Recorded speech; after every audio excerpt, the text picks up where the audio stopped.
Won't you come and meet me at the movies? Won't you come and watch a flick with me? Famous scenes with drama queens and heroes acting out there on a silver screen. Come grab a seat, the popcorn is on me. Camera speed. Sound production, take one. Hello there. Welcome to Me Be at the Movies. I'm Noel T. Manning II, hanging out with Thomas Manning. That's Sir Thomas Manning. Right here, C19 TV, Spectrum, Cleveland County. Hey, man. How are you, buddy? Oh, man. Happy to be here. It's been a while since you and I have been in studio together like this, but here we are back again and better than ever. So Absolutely, man. And a heck of a lot going on, Thomas. You and I have both been to Hollywood over the past month. And today we're going to really spotlight your trip to Hollywood because you got a chance to go to an advanced screening. I don't know if it was the LA premiere or what, but the Knives Out film, the LA premiere for the Knives Out film, Wake Up Dead Man. Is that right? Wake Up Dead Man? that's it. You got it on the money. Wake Up Dead Man and Knives Out, part of the Knives Out trilogy. So you got a chance, Thomas, to go to the premiere, but also got a chance to do a few other things as well. And then while you were there, you went to a Directors Guild of America event for the movie Hamnet. So, man, you had a whirlwind LA Hollywood experience in just a couple of days. Yeah, all of this over the course of 36 hours. I was on the runway in Charlotte on Monday morning at like 8 a.m. By that evening, I was at the LA premiere for Wake Up Dead Man. The next day, it just so happened that indeed they were having a DGA screening for Hamnet. So I managed to fit that in before I had a red-eye flight back home. And then I was in the office back at the Cleveland County Arts Council the next morning. So I will give my all for the arts. I think that's, you can see that. Yeah, the Reel to Reel Film Festival was truly on location for sure. That's absolutely. And you got a chance to actually spend some time with a Reel to Reel alum while you were there in Hollywood as well. So that was kind of cool. That's right. Mr. Ryan Stephen Green, he directed the documentary It's For You, Payphones of Los Angeles. It was a 2024 Reel to Reel Award winner, actually the Festival Directors Choice Award. And I've stayed in contact with Ryan. He's an excellent filmmaker and, an even better guy as well. So I figured if I was out there in his neck of the woods, I had to reach out. And, I think it's a, friendship that's going to continue for many years.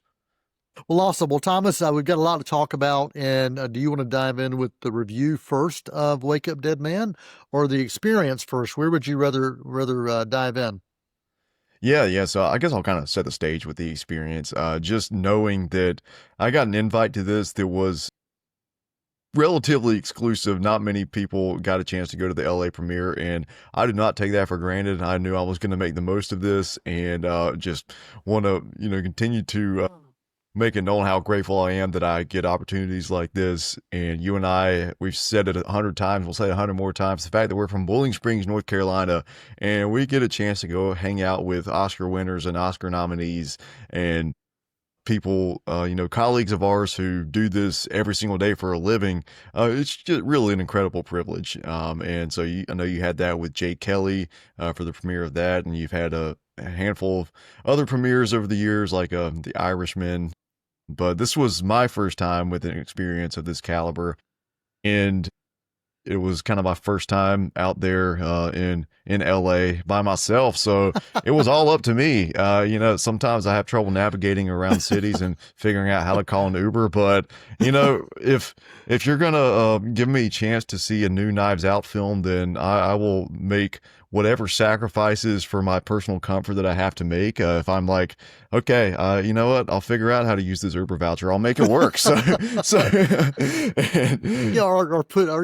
When they try to fold Thomas up and put him in the luggage rack, that's an issue, but he figured it out. Out. Yeah, I did. I said, okay, it's only a 5-hour trip. It's only temporary and it'll be well worth it. And so, the screening for Wake Up Dead Man was at the Academy Museum Theater. Rian Johnson was in attendance, and in addition to lead actor Josh O'Connor, and a handful of the other cast members were there: Josh Brolin, Kerry Washington, Kaylee Spaney, And then there was a special video introduction message from Detective Benoit Blanc himself, Daniel Craig.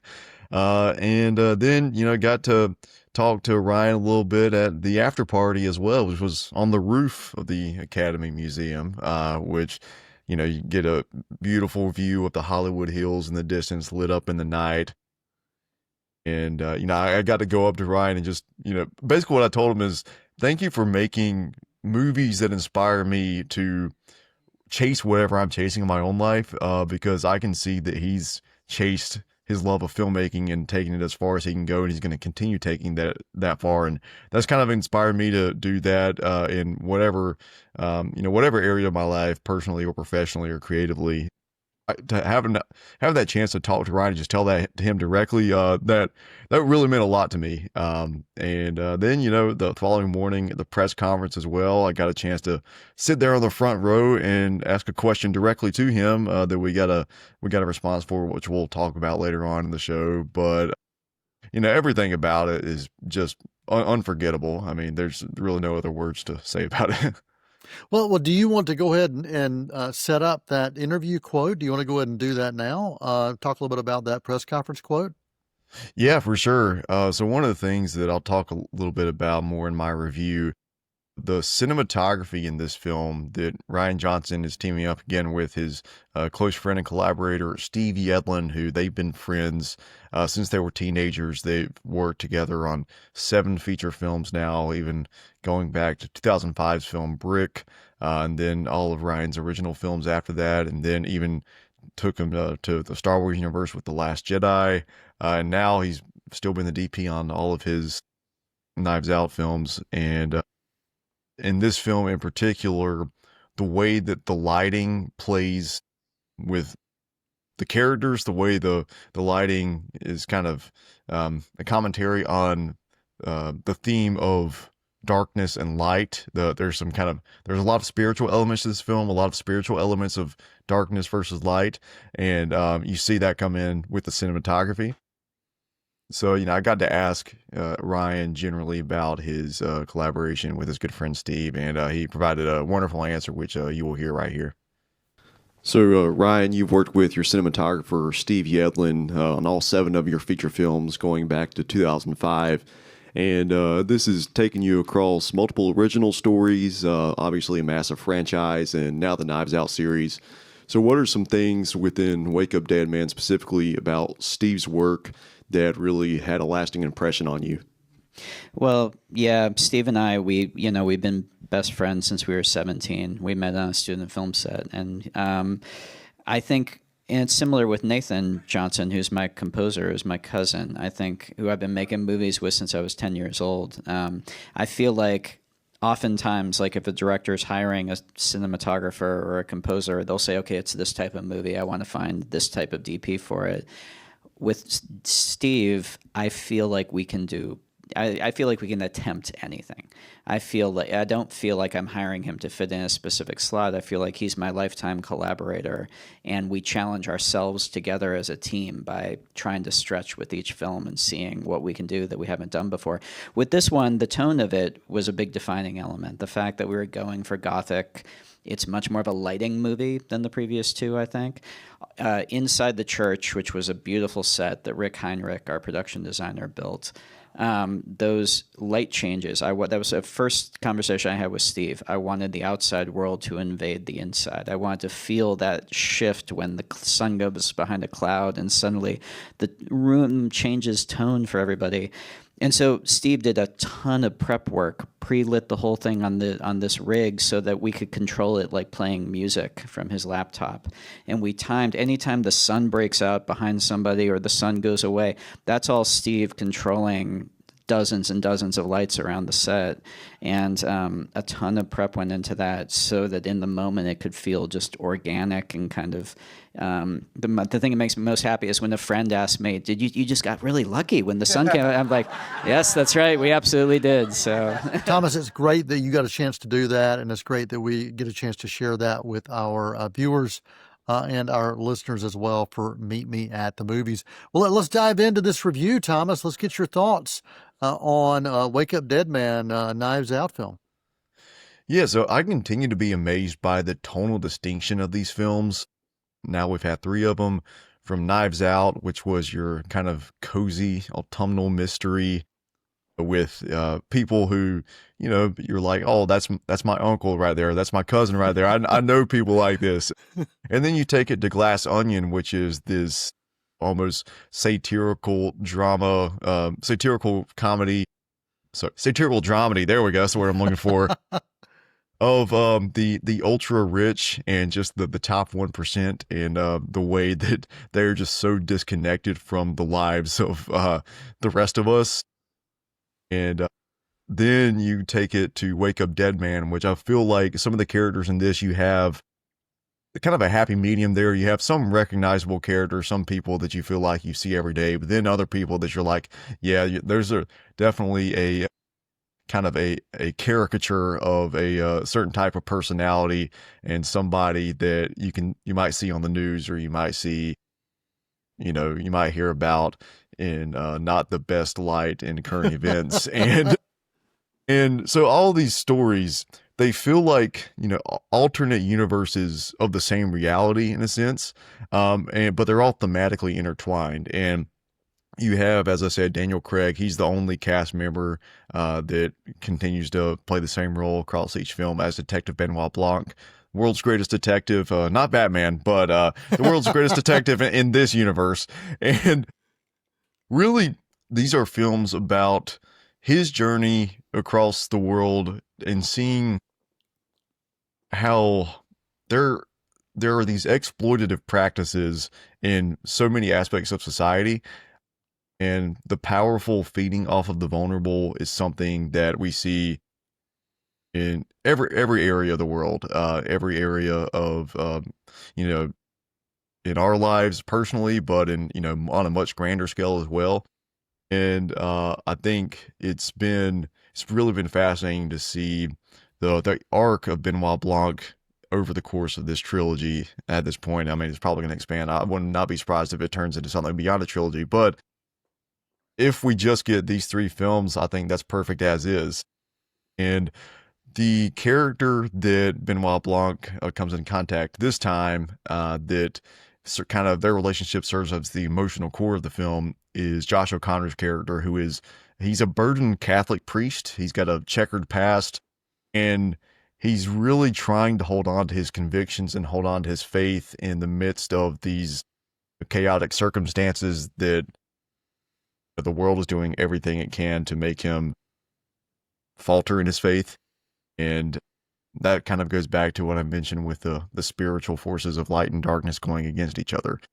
And I think it's definitely not your traditional faith-based film that you hear about, in not that general audiences would hear about with a faith-based film, but I think this explores the concept of faith and relying on that faith in a positive way. I think it looks at that better than a lot of other films that I've seen in quite some time. And I think it's really special to see that in, a massive studio film coming from Netflix like that. And it kind of looks at how the concept of faith is something that some people, some groups at large have, once again, as I said, exploited that and used that to cause more harm and division than what it should be as a bridge to connect people from all over. And so I think, this film does a great job of, finding that balance of looking at the positive and compassionate potential of faith, but also seeing how there have been definitely instances over history where it's caused some pretty difficult strife in certain regards. Right. Well, Thomas, one of the things that we see in all of these films that you've mentioned, part of the Knives Out trilogy, the power of the ensemble cast. And, we have that Daniel Craig that is the common thread, Benoit is that common thread through each of these, but it really is an ensemble driven trilogy for sure. That's right. Yeah. So I'll just read off a few of the other names. Josh Brolin, Mila Kunis, Jeremy Renner, Kerry Washington, Andrew Scott, Daryl McCormick, and then as if that was enough, Glenn Close is in there with a true powerhouse performance. That she, I think, really, aside from Josh O'Connor and Josh Brolin, I think Glenn Close is just, she is the knockout punch for this. And when you see the movie, you'll understand the pun of knockout punch. We'll just say there's a character in this film who was a former boxer, who, and and then one more quiet standout that I'll mention, Kaylee Spaney, and she's someone that you and I first saw in a movie 7 years ago now called Bad Times at the El Royale, and Yes. with each successive role of hers, I think she continues to prove herself as one of our next great movie stars. We saw her in Civil War a couple years ago, Alien Romulus last year, and now she's in this as a former musician who has had her passion taken away from her, and then she's being exploited by certain individuals, and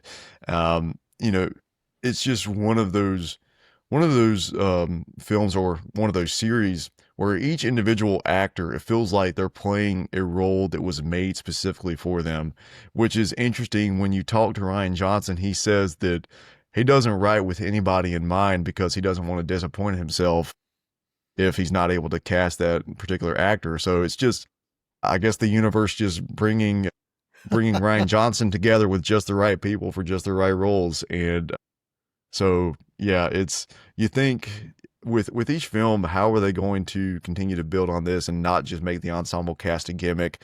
Eventually they're gonna, maybe their eyes are going to be too big for their stomachs, or however that saying goes. But no, they keep finding a way to deliver, and deliver on expectations that are building with each film, and you still walk away and like, wow, I think not only were my expectations met, but they were probably exceeded. So. Wow. Well, and you mentioned writing. The writing on each of these films is so amazing, and while the ensemble works, the lead of Daniel Craig works. Without the writing of these films, there's no way in the world it would have this kind of staying power that they have. Yeah, this creative marriage between Rian Johnson and Daniel Craig. I'm glad this was another note from the press conference. Ryan mentioned that as long as he and Daniel want to keep making these, they'll make them forever, and that this isn't a series that he would ever pass off to anybody else, because it's basically his child. And without either one of them as the pillars, then it would not have the same effect that it does. And I think that's a great decision. I'm really glad that they're both conscious of that. Absolutely. Well, Thomas, it's about time for a break, but I want to give you a chance to give any final thoughts on this film, Wake Up Dead Man, the Knives Out, part of the Knives Out trilogy, before we go to that intermission and come back with more of your Hollywood trip with the Hamnet review. Yeah, well, one quick thing. There's a certain town that this film takes place in called Chimney Rock. It is not the Chimney Rock of North Carolina that our local viewers may be familiar with, but I would love to talk to Ryan to ask him if he was familiar with that town, and if that was possibly the inspiration for Chimney Rock, which, that was just that was a really weird phenomenon, sitting there in LA and seeing Chimney Rock. I'm like, hold up.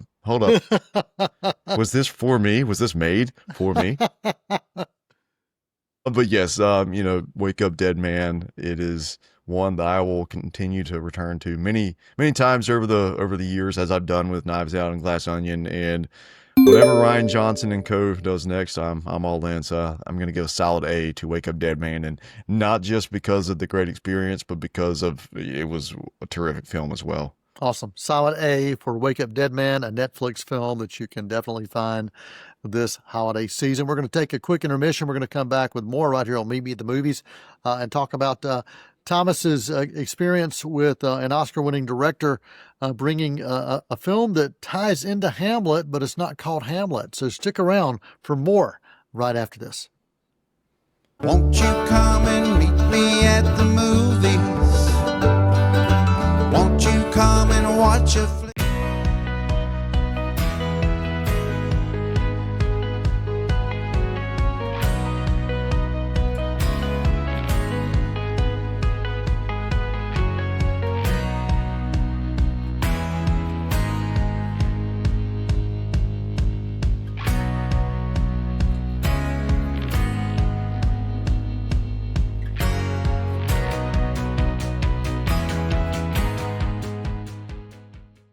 Won't you come and meet me at the movies? Won't you come and watch a flick? Hello, welcome back to Meet Me at the Movies. Noel T. Manning II with Thomas Manning on his Hollywood experience, experiencing Wake Up Dead Man, which we covered in the first half of the show. And now we're going to be talking about a film called Hamnet.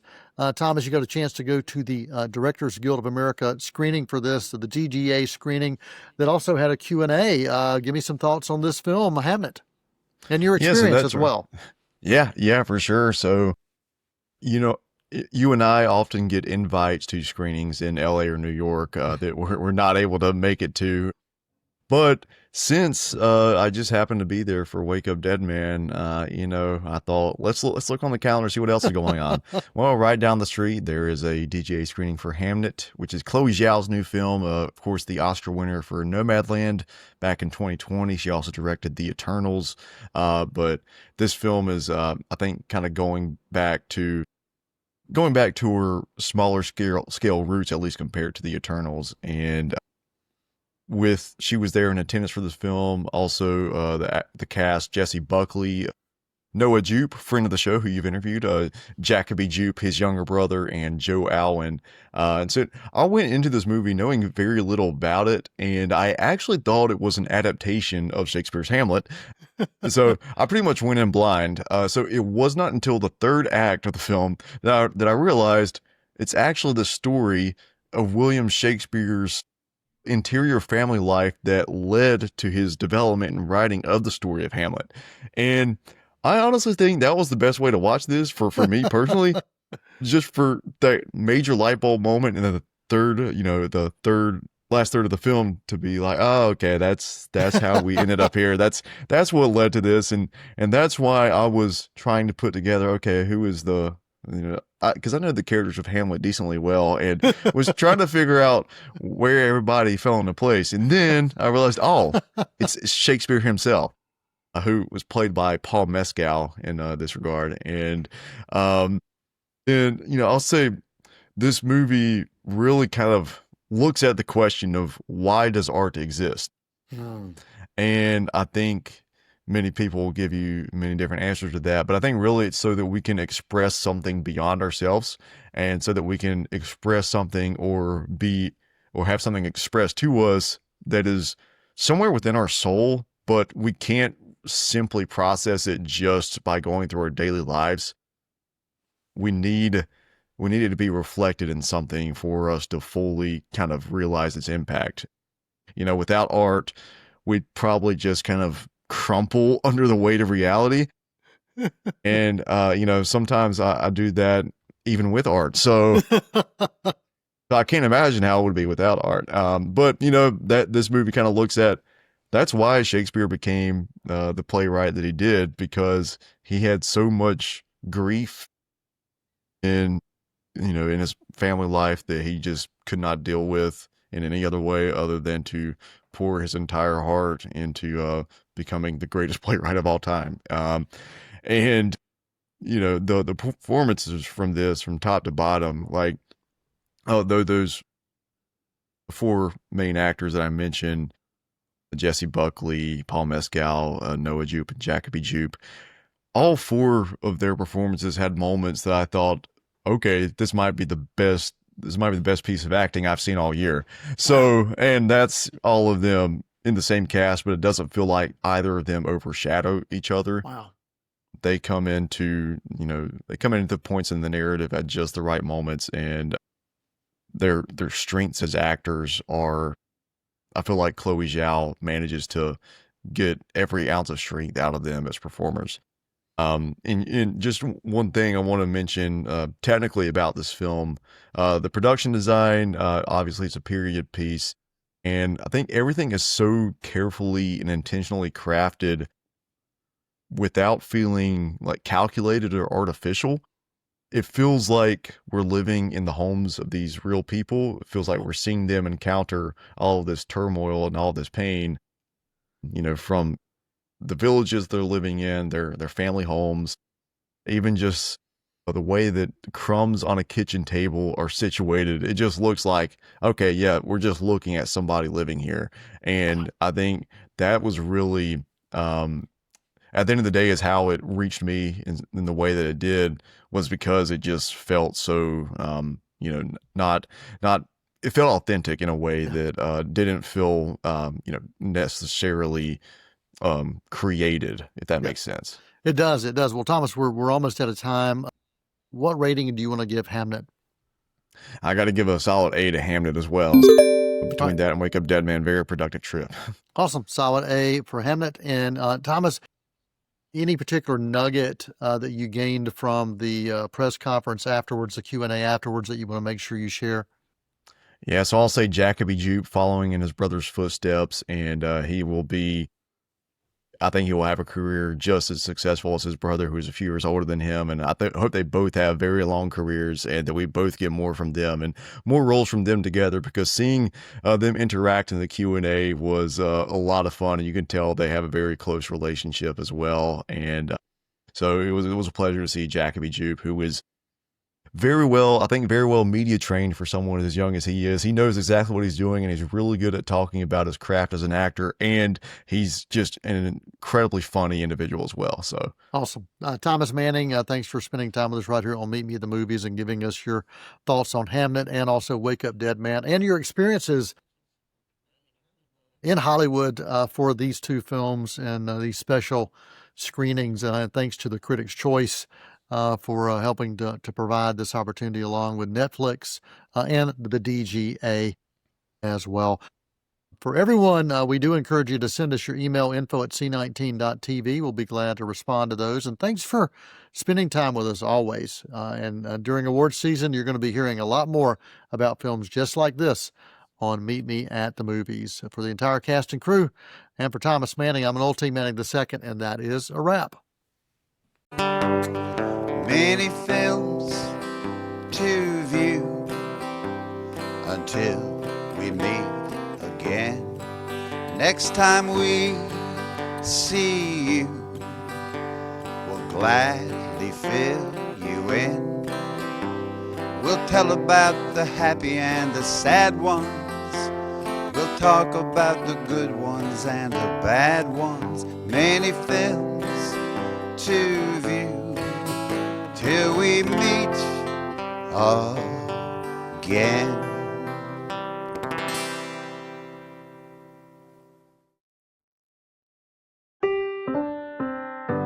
Your sweet smile is warmer than the sun in the sky.